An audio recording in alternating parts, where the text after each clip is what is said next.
ये वो ऑर्डर है जो आप बार बार जिसका जिक्र कर रहे हैं कि सुप्रीम कोर्ट ने बोला है कि ईवीएम से ट्रांसपेरेंट इलेक्शन नहीं हो सकते। फ्री फेयर एंड ट्रांसपेरेंट चुनाव नहीं हो सकता। 8 अक्टूबर 2013 ये सुप्रीम कोर्ट का जजमेंट है, देखा आपने? ये सुप्रीम कोर्ट का जजमेंट है। ये कल आंदोलन करेंगे, रोक दिया गया। करेंगे, ईवीएम को तो फोड़ेंगे ही। ये ईवीएम फोड़, ये गैर कानूनी काम करेंगे, आप अपने मुंह से बोल, जेल में जाएंगे। जेल में जाने गांधी जी जेल में जाते जाते महान हो गए थे और अंग्रेजों को भागना पड़ा था। तो क्या महान होने के लिए चीजें हो रही हैं? लड़ाई तो जनता के लिए जब लड़ी जाती है तो जनता ही उसको महान बना देती है। डर नहीं लग रहा है? सीधा बोल रहे जेल जाएंगे, ईवीएम फोड़ेंगे। रात में जेल में जा करके वापस आया हूँ।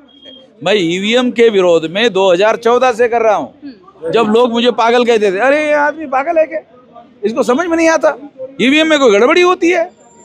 14 से कर रहा हूँ मैडम। इतने साल से कुछ नहीं हुआ सर, तो इन कुछ महीनों में कैसे कुछ हो जाए? देखो, नमस्कार, आप देख रहे थे जनता लाइव। मैं हूं आप साथ रवीना। वामन मेश्राम जी हमारे साथ हैं।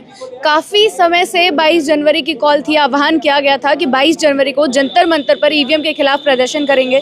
पिछला प्रदर्शन जिस तरीके से भारी मात्रा में हुआ था, लोग इतनी भारी संख्या में वहाँ आए थे, इस आंदोलन को देखा जा रहा था कि ये भी एक मोड़ की तरफ होगा उस आंदोलन में, लेकिन पता चल रहा है कि उसकी अनुमति नहीं दी गई है।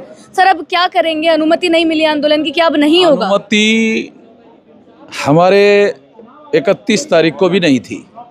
अच्छा, पिछली बार भी नहीं थी। आंदोलन करने वालों को अनुमति की क्या जरूरत है? पुलिस रोक देगी सर, करने ही नहीं। पुलिस रोकने के लिए आजाद है, हम आंदोलन करने के लिए आजाद हैं। पुलिस का काम करे। वहाँ कौन सा गवर्नमेंट है जंतर मंतर पर जो हम गवर्नमेंट को रोक रहे? गवर्नमेंट का काम तो चल रहा है। हमको सुप्रीम कोर्ट के द्वारा वो जगह निर्धारित है, डिजिग्नेटेड है कि वहाँ आप प्रदर्शन कर सकते हैं, तो पुलिस क्यों रोकती है? तो आप ऑर्डर्स नहीं मानेंगे? आप बोल रहे जो अनुमति नहीं मिले उसको खारिज किया? ऑर्डर ना मानना छोटी बात है। वो लोग संविधान का ऑर्डर नहीं मान रहे, तो मतलब वो संविधान का उल्लंघन कर रहे हैं, हम पुलिस का उल्लंघन कर रहे हैं। वो बड़ा गलत काम कर रहे हैं, हम छोटा गलत काम कर रहे हैं। तो मतलब जो ऐलान है वो अभी भी है, कल प्रदर्शन हो, कार्यक्रम है, कार्यक्रम पक्का है, कंफर्म है, हर हालत में करेंगे। लेकिन जो इतने समय से लड़ाई चल रही है सर, ये सवाल भी उठता है कि लोकसभा चुनाव भी उतने ही नजदीक आते जा रहे हैं। फरवरी खत्म हो रहा है, अप्रैल के एंड में या मई में चुनाव हो जाएंगे। कैसे ये लड़ाई उतनी होगी कि इसी चुनाव में बैन हो जाए? देखो, मैं आंदोलन की तैयारी पिछले 50 साल से कर रहा हूँ और 625 जिलों में हमारा संगठन पहले से बना हुआ है। तो उन लोगों को 31 जनवरी से ही हमने तैयारी शुरू कर दी है। सारे देश भर में बूथ लेवल पर 12 लाख से लेकर 15 लाख बूथ लेवल पर लोगों की कमेटियां बनाने का काम चल रहा है। हम 12 से लेकर 15 लाख बूथ कमेटियों के द्वारा यदि चुनाव आयोग नहीं मानता है बैलेट पेपर तो ईवीएम फोड़ेंगे। यही सवाल है सर कि आप सीधा सीधा आह्वान कर रहे हैं। स्टेज से भी आपने उस दिन बोला कि ईवीएम फोड़ेंगे, ईवीएम तोड़ेंगे, टीम तैयार कर रहे हैं। क्या ये अराजकता फैलाने का माहौल है? जो लोग संविधान को नहीं मानते हैं वो संविधान द्रोह कर रहे हैं और संविधान द्रोह एक प्रकार से देशद्रोह है। हम केवल कानून का उल्लंघन कर रहे हैं। तो आप लोग भी उल्लंघन छोटी चीज है, लेकिन आप कर रहे हैं उल्लंघन। मतलब क्या उन लोगों से कानून का उल्लंघन? देखो, गांधी जी ने भी अंग्रेजों के विरोध में ऐसा आह्वान किया था। तो अगर कोई सामने वाला आदमी संविधान की बात को नहीं मान रहा है तो उसका अगर विरोध नहीं करेंगे तो हमारा तो सब कुछ लूट जाएगा, खत्म हो जाएगा। अगर हमारा वोट का अधिकार, मान लो वोट का अधिकार चुरा लिया जाता है, फिर हमारे पास बचता क्या है? संविधान बचाने का मामला वोट के अधिकार पर निर्भर है। अगर वोट नहीं बचा पाएंगे तो संविधान नहीं बच पाएगा। लेकिन जनता ये भी सवाल करती है कि चुनाव से पहले ही ये मुद्दा इतना हाईलाइट क्यों होता है? लगातार आंदोलन करते हैं, बाकी सारे लोग भी आ रहे हैं, इतने लोग अब आ गए हैं ईवीएम को लेकर, क्या दबाव फिर भी बन पाएगा? मैं 2014 से कर रहा हूँ। जो लोग ऐसा कह रहे कि अभी कर रहे, गलत बात है। मैं ईवीएम के विरोध में 2014 से कर रहा हूँ। जब लोग मुझे पागल कहते थे, अरे ये आदमी पागल है क्या, इसको समझ में नहीं आता, ईवीएम में कोई गड़बड़ी होती है।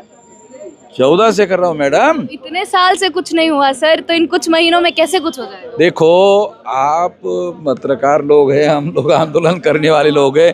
कुछ नहीं होता है तो राष्ट्रीय इशू क्यों बना हुआ है? मतलब उम्मीद है, संभावना है। देखो, ये नेशनल इशू क्यों बना हुआ है? ये नेशनल इशू बना हुआ है। चुनाव आयोग बोल रहा है, हर जगह जा रहा है, कोशिश कर रहा है कि जनता उनकी बातों पर भरोसा करे, जनता को ईवीएम पर भरोसा दिलाया जा सके। हाँ, मेरा कहना है हम 10 लोगों की टीम है, 10 लोगों को चुनाव आयोग समझा दे। सारे देश में इतना सारा करने की जरूरत नहीं है, केवल 10 लोगों को समझा दे, हम ही सारे देश के लोगों को समझा देंगे। मतलब आप लोगों के पास आ जाए, हमको समझा दे, हमको ही नहीं समझा रहा है। वो गांव के अनाड़ी लोगों को, जिनको ईवीएम का ही मालूम नहीं है, उसको जाकर के दिखा रहे हैं। अरे कोई सोचने की बात है। गांव वाले को, जिनको बटन दबाने के बाद और आगे क्या हो रहा है इसका पता ही नहीं है, ABCD पता नहीं है, वो काउंटर क्वेश्चन कैसे करेंगे? जिनके पास जानकारी है वो काउंटर क्वेश्चन कर सकते हैं। जिनके पास काउंटर क्वेश्चन है, जिनके पास डाटा है, जिनके का टेक्निकल एक्सपर्ट्स लोग हैं, उनको दिखाना चाहिए कि नहीं? आप एक आदेश की भी बात कर रहे हैं जो सुप्रीम कोर्ट द्वारा लिया गया है, बार बार आप उसका जिक्र कर रहे हैं। अगर इतनी बड़ी, अच्छा आपके पास है वो, अगर इतनी बड़ी चीज है सर, अगर इतना बड़ा आदेश दिया गया है तो फिर भी आज तक पालन क्यों नहीं हुआ है? यही तो सवाल है कि उस जब सुप्रीम कोर्ट ने 8 अक्टूबर 2013 को निर्णय दिया, 8 अक्टूबर 2013, जी 8 अक्टूबर 2013, हाँ। ये वो ऑर्डर है जो आप बार बार जिसका जिक्र कर रहे हैं कि सुप्रीम कोर्ट ने बोला है कि ईवीएम से ट्रांसपेरेंट इलेक्शन नहीं हो सकते, फ्री फेयर एंड ट्रांसपेरेंट चुनाव नहीं हो सकता। 8 अक्टूबर 2013 ये सुप्रीम कोर्ट का जजमेंट है, देखा आपने? ये सुप्रीम कोर्ट का जजमेंट है। पैरा नंबर 29 में ये लिखा है सुप्रीम कोर्ट ने, पैरा नंबर 29। इतने साल हो चुके हैं सर इसको, और सुप्रीम कोर्ट ने ये जजमेंट दिया है, उस पर अमल हो सकता था। मैं बहुत खास बात बता रहा हूँ, मैं मीडिया के लोगों को ये बहुत इंपॉर्टेंट खबर बता रहा हूँ। सुप्रीम कोर्ट का इतना बड़ा लैंडमार्क जजमेंट अखबार के फ्रंट पेज पर और दिन भर टीवी में खबर चलने वाला जजमेंट था ना, खबर ही नहीं दिया। अगर दिया होता टीवी ने और अखबार ने, तो ये ईवीएम मशीन में जो घोटाला हो रहा है ये हो गया होता सुधार। अखबार वालों ने, टीवी वालों ने इसे ब्लैकआउट कर दिया, दिखाया नहीं। जब जनता को अगर मालूम हो गया होता तो बवाल हो गया होता, वो सुधार हो गया होता। अब हो जाएगा बवाल, अभी बवाल हो गया है। अगर नहीं, हाँ बवाल हो गया है। 6 लाख गाँव में गाड़ियां घुमा रहे चुनाव आयोग, काहे के लिए? अरे हम 10 लोगों को समझा दे, हम 10 लोगों को कन्विंस कर दे। डेमोक्रेसी में अगर प्रधानमंत्री को पार्लियामेंट में जवाब देना बंधनकारक है तो चुनाव आयोग उससे बड़ी अथॉरिटी है। चुनाव आयोग बड़ी अथॉरिटी नहीं है। देखो, कॉन्स्टिट्यूशन में या डेमोक्रेसी में फंडामेंटल प्रिंसिपल क्या है? Principle of accountability. अकाउंटेबिलिटी का मतलब क्या है? हिंदी में जवाबदेही। जवाबदेही का मतलब क्या है? अगर कोई सवाल पूछे उसका जवाब देना चाहिए, उसको बोलते हैं प्रिंसिपल ऑफ अकाउंटेबिलिटी। तो चुनाव आयोग प्रिंसिपल ऑफ अकाउंटेबिलिटी जो संविधान मानता है वो चुनाव आयोग नहीं मान रहा है। जवाब नहीं मिल रहा है आप लोगों को, यही एक सवाल हो गया है। हाँ, बहुत आगे की रणनीति क्या होगी? कल आंदोलन करेंगे, रोक दिया गया। करेंगे, ईवीएम को तो फोड़ेंगे ही।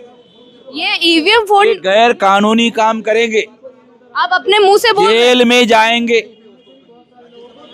जेल में जाने गांधी जी जेल में जाते जाते महान हो गए थे और अंग्रेजों को भागना पड़ा था। तो क्या महान होने के लिए चीजें हो रही हैं? लड़ाई तो जनता के लिए जब लड़ी जाती है तो जनता ही उसको महान बना देती है। डर नहीं लग रहा है? सीधा बोल रहे जेल जाएंगे, ईवीएम फोड़ेंगे। गुजरात में जेल में जा करके वापस आया हूँ। गुजरात से तो प्रधानमंत्री जी आते, इतनी बड़ी बड़ी चीजें बोल रहे हैं। अब की बार 400 पार का नारा। आदमी गुजरात के जेल से बाहर आ गया तो डर खत्म हो जाता है। तो मोदी जी भी तो बोल रहे हैं अब की बार 400 पार। आप लोग ईवीएम की भी बात कर रहे हैं। तो ये कहता हूँ कि भाई जब ईवीएम से ही चुनाव जीतना है तो 500 पार क्यों नहीं बोल रहे हो? हाँ। तो 500 पार भी आ सकते हैं, ईवीएम से ही चुनाव जीतना है तो। चलिए, बहुत बहुत शुक्रिया आपका। तो बोल रहे हैं कि कितनी ही अनुमति ना दी जाए, आंदोलन तो जंतर मंतर पर ही करेंगे और आगे की जो रणनीति होंगी, जो ईवीएम फोड़ने का भी ऐलान कर रहे हैं। 31 जनवरी को भी यही बोला था, आज भी यही बोल रहे हैं कि ईवीएम फोड़ेंगे। चुनाव से पहले क्या रहता है, ईवीएम का आंदोलन कितना तूल पकड़ेगा, आप तक पहुंचाते रहेंगे, इसी प्रकार जनता के मुद्दे पहुंचाते रहेंगे। बने रहे हमारे साथ। शुक्रिया।